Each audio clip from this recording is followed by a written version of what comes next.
Discipline isn't about getting up at 5 every morning. Sometimes it starts with understanding how a lazy person sees the world.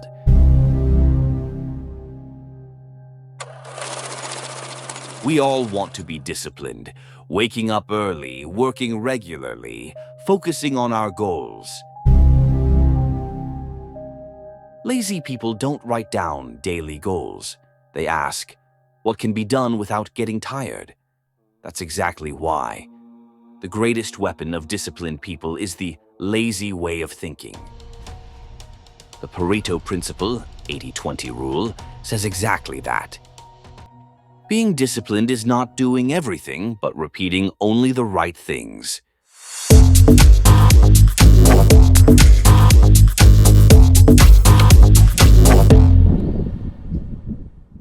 A lazy man creates a routine because he doesn't want to repeat the same thing.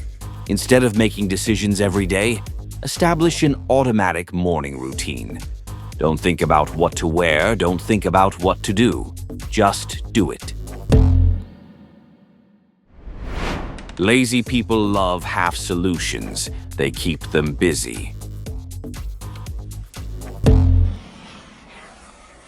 Sometimes, continuing with a solution that is 50% good without waiting for perfection keeps you on track.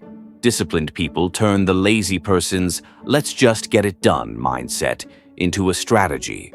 Lazy people love shortcuts, automate repetitive tasks.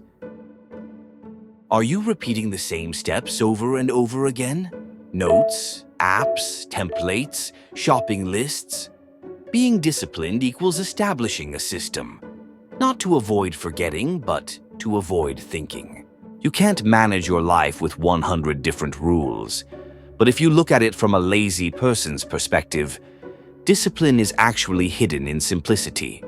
Being systematic is much more sustainable than exhausting your willpower. Because willpower is limited, but habit is infinite.